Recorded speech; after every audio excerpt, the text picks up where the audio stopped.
Hello student, कैसे हैं आप सब। उम्मीद करता हूं आप सब अच्छे होंगे, मस्त होंगे, बेहतर होंगे, आपकी पढ़ाई बेहतर चल रही होगी बच्चों। और चलिए शुरू करते हैं रिवीजन क्लास के अगले सेशन में। और इसके पहले भी हमने रिवीजन इधर का भी करा दिया है। उम्मीद करता हूं आप लोग पढ़े होंगे बच्चों। यहाँ पर जो आज का पहला क्वेश्चन है, यहाँ से हम रिवीजन करेंगे। स्नेहसुरा से क्या आशय है। इसमें आप लोग देखेंगे स्नेहसुरा से आशय है क्या। स्नेहसुरा का आशय है प्रेम रूपी मदिरा का सेवन। स्नेहसुरा मतलब प्रेम रूपी मदिरा, समझ रहे हैं ना। ऐसा नहीं है कि नशा वाला मदिरा। जगजीवन के भार से कवि का क्या आशय है, बताओ। जगजीवन भार से कवि का तात्पर्य सामाजिक जिम्मेदारियों को लेना। किससे आशय है जगजीवन का, सामाजिक जिम्मेदारियों को लेने से तात्पर्य है। चलिए आगे देखते हैं यहां से प्रश्न बच्चों। कवि संसार को अपूर्ण क्यों मानता है, बताओ। संसार भौतिक सुविधाओं एवं धन वैभव को संग्रह करने में डूबा, इसलिए कवि उसे अपूर्ण मानता है। मतलब जो भगवान के प्रति लीन नहीं है, भगवान के प्रति प्रेम नहीं करता, उनको अपूर्ण माना गया, क्योंकि अपने सुख सुविधाओं के लिए वो मर रहा है, अपने भोग विलास में डूबा हुआ है। सपनों के संसार से कवि का क्या आशय है, काल्पनिक दुनिया। सपनों के संसार, भैया स्वप्न देख करके आप उसे मनन चिंतन करोगे, मतलब कल्पना करोगे, तो काल्पनिक की दुनिया ही कहलाएगी। कवि उर का उद्धार व उपहार क्या है, बताओ जरा। कवि उर व उद्धार का उपहार क्या है। कवि अपने हृदय में मनोभावों और प्रेम भरी उपहारों के लिए फिरता है। बोला गया है कि उद्धार या उपहार है क्या भाई, तो कवि के लिए हृदय में मनोभाव, मन में भाव और प्रेम, ठीक है, ये उपहार है उनके। कवि जग का ध्यान क्यों नहीं करना चाहता, बताओ जरा। क्योंकि कवि का ध्यान भगवान के प्रति है और पूरा संसार कहाँ है, भौतिक सुख सुविधाओं पर लगा है, धन वैभव पर लगा हुआ है, इसलिए कवि का ध्यान उसके विपरीत है। ठीक है, चलिए आगे देखो।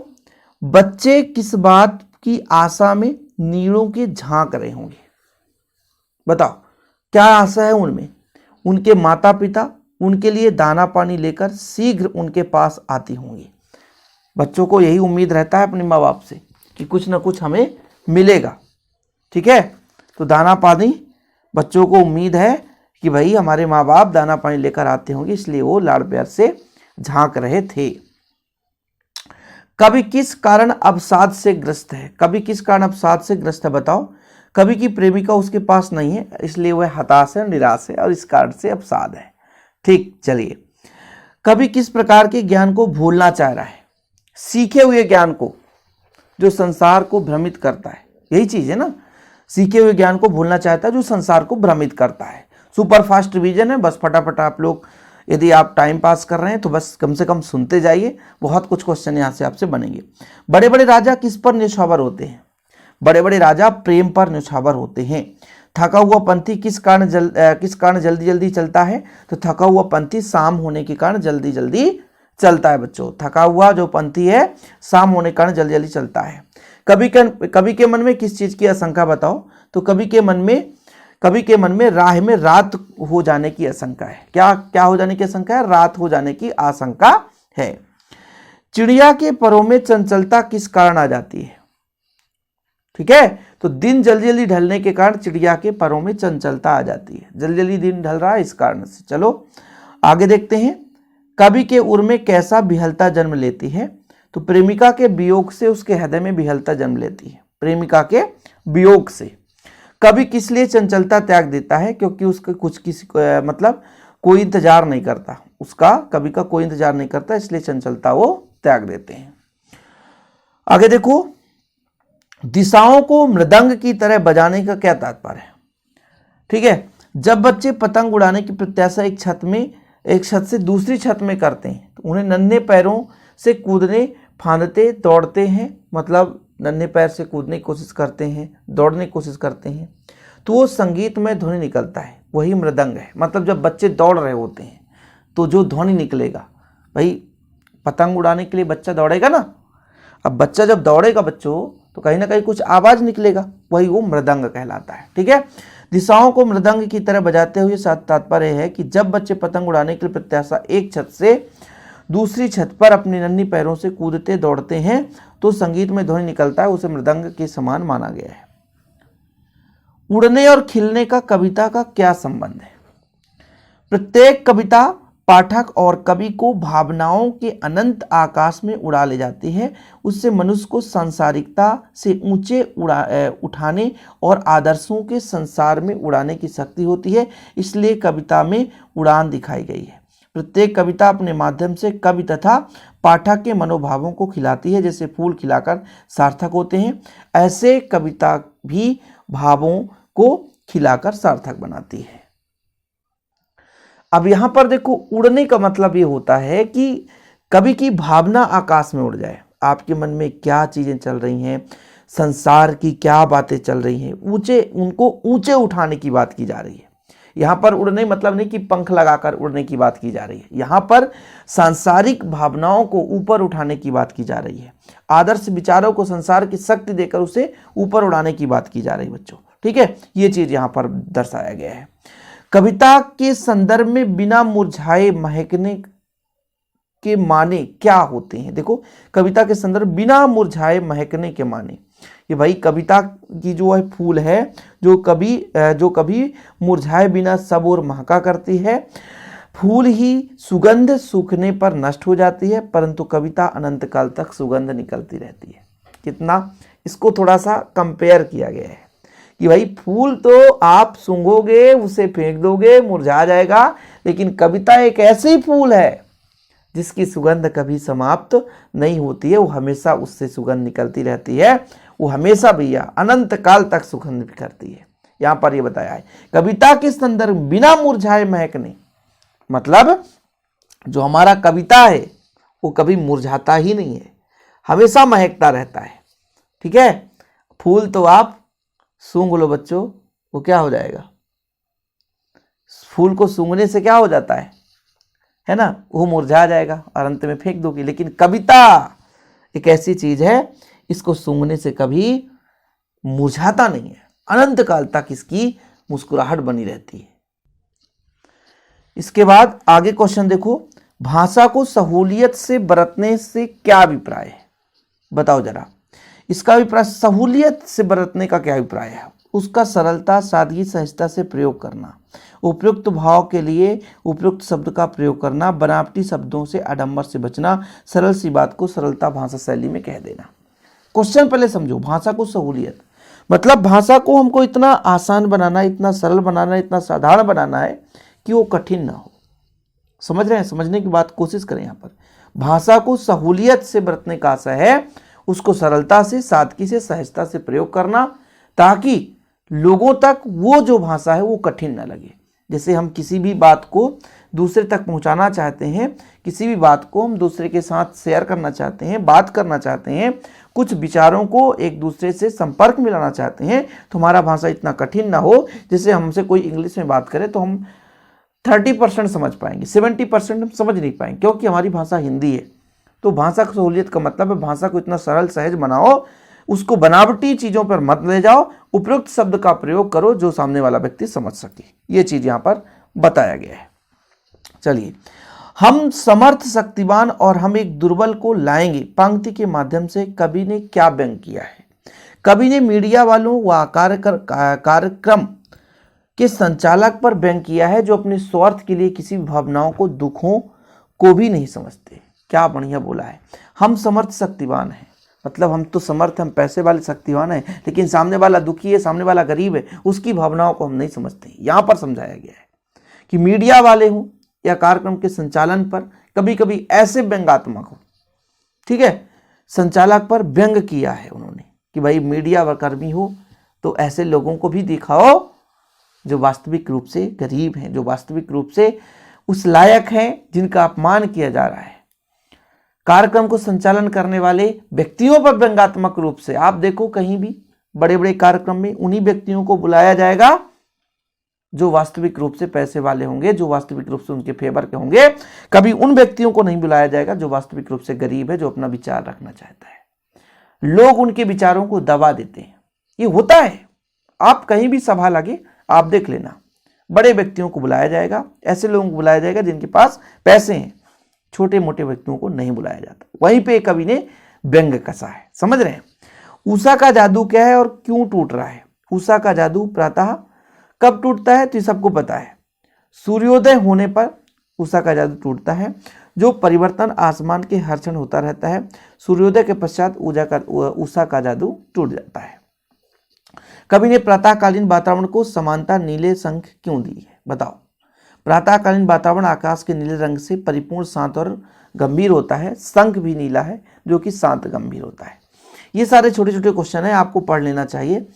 काली सील और स्लेट किस दृश्य को चित्रित करती है? आकाश के लाल रंग की तुलना में काली सील पर पीसी हुई केसर को धोने के पश्चात जो रंग हो जाता है वह स्लेट पर लाल खड़िया मल दिया जाए तो जो रंग होता है वही लालिमा युक्त होता है, नीले आकाश का रंग होता है। ठीक है, क्या बोला है? काली सील और स्लेट किस दृश्य को चित्रित करते हैं? तो आकाश के लाल रंग की तुलना में काली सील पर पिसी हुई केसर को धोने के पश्चात जो रंग हो जाता है वह स्लेट हो जाता है। स्लेट पर लाल खड़िया मल दिया जाए तो जो रंग देता है वही लालिमा युक्त होता है, नीले रंग का रंग होता है। ये चीज बताया गया है। आगे भी देखें, क्वेश्चन उतना महत्वपूर्ण ये नहीं था, अब इसमें ये क्वेश्चन बढ़िया महत्वपूर्ण है। कवि ने बादलों को विप्लव के बादल क्यों कहा है? ठीक है, क्योंकि बादलों में क्रांति करने की क्षमता है, वो गरजते हैं, वो चमक के साथ वीर की तरह विप्लव करने में सक्षम है। चमकदार होते हैं, जिस बादल में आपस में जब टक्कर होती है भाई साहब तो गर्जना उत्पन्न होता है, चमक भी उत्पन्न होती है, तो वीर के समान उनके अंदर विप्लव यानी अहंकार भरने की क्षमता है, गूंज उठाने की क्षमता है, इसलिए विप्लव का बादल कहा गया है। रणतरी किसे कहा गया है? वह किन आकांक्षाओं से भरी है? युद्ध की नौका जो कामना भेदी सजगता से भरी है। रणतरी किसे कहा गया है? युद्ध की नौका को जो कि कामना भेदी सजगता से भरी है। तो रणतरी किसे कहा जाता है? युद्ध की नौका को कहा जाता है। आगे देखो, अस्थिर सुख पर दुख की छाया, पंक्ति में दुख की छाया किसे कहा गया है? तो दुख की छाया का मतलब है मानव शरीर में आने वाले कष्ट, बाधा को कहा गया है। ठीक है, यहां पर लिखा है अस्थिर सुख पर दुख की छाया। कवि ने दुख की छाया मानव जीवन में आने वाले कष्टों, बाधाओं को कहा है। वो स्थायी नहीं होते और ना ही स्थिर रहते, इसके बारे में कहा गया है। आगे देखते हैं बच्चों, इतना महत्वपूर्ण नहीं है, यहां पर क्वेश्चन देखते हैं जो कि काफी महत्वपूर्ण है। ये दो क्वेश्चन देखिएगा आप लोग। यहां पे शायर राखी के लक्ष्य को बिजली की चमक की तरह कहकर क्या भाव व्यंजित करना चाहता है? कवि ने राखी के लक्ष्यों को बिजली की चमक के समान बताया है, जिसके माध्यम से कहना चाहता है कि बहनें अपने भाइयों की कलाई पर सजाने के लिए रंग बिरंगी राखी खरीदती हैं। इन राखियों को चुनते समय उनकी चमक विशेष ध्यान रखती है। भाई क्वेश्चन क्या बोला है? शायर राखी के लक्ष्य को बिजली की चमक की तरह कहकर क्या भाव व्यंजित किया है? भाई उन्होंने बताया कि बहन, ठीक है, भाई के कलाई में राखी बांधेंगे, वो रंग बिरंगी राखी खरीदती हैं और चुनते समय वो चमक विशेष पर ध्यान रखती है। ये चीज यहां पर बताया गया है। ये क्वेश्चन महत्वपूर्ण है, देख लीजिएगा। अगला क्वेश्चन ये भी देखिएगा, छोटे चौकोर खेत को कागज का पन्ना कहने में क्या अर्थ निहित है? छोटे चौकोर खेत को कागज का पन्ना कहने में क्या अर्थ है, बताओ जरा।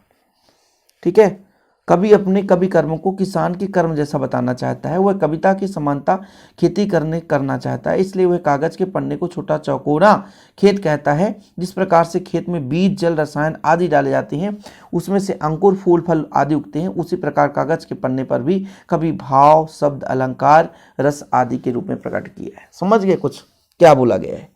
कि भाई आपको पता है कि खेती करना है, किसी चीज़ को उगाना है तो उसमें अच्छे तरीके से खेती करने के लिए बीज भी डालते हैं, जल भी डालते हैं, पदार्थ भी डालते हैं, केमिकल रसायन भी डालते हैं, तब वो बीज उगता है, फल देता है, फूल देता है।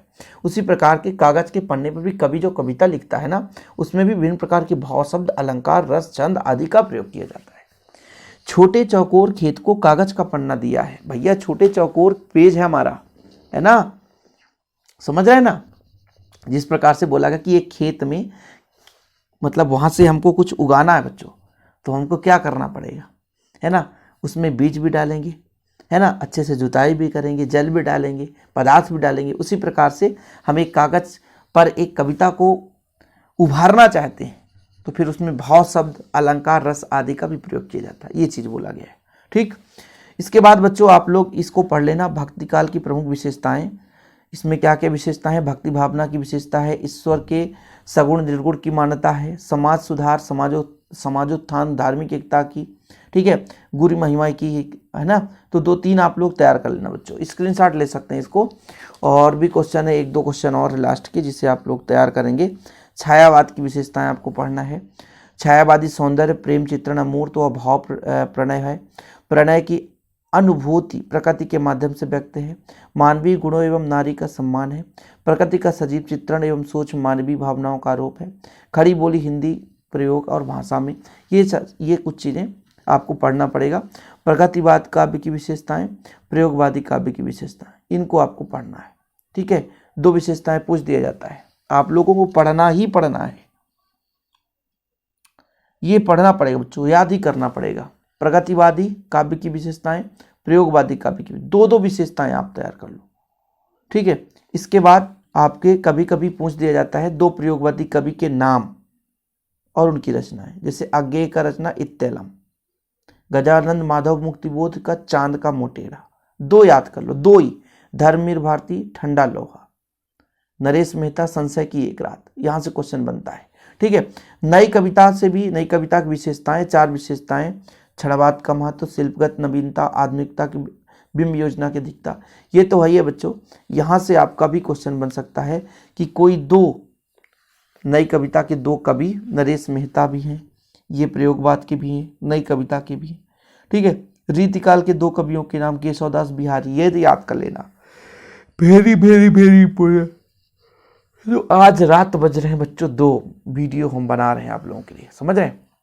रीतिकाल के 2 कवियों के नाम, केशवदास कवि प्रिया, रसिक प्रिया, बिहारी का बिहारी सतसई, ये 2 आपको तैयार करना है, ठीक है।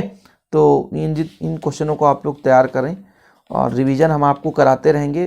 कम समय में रिवीजन कराता हूँ भाई साहब, आप 2 घंटा पढ़ लो ना तो दिन भर जितना वीडियो डालता हूँ उस पूरा रिवीजन हो जाएगा।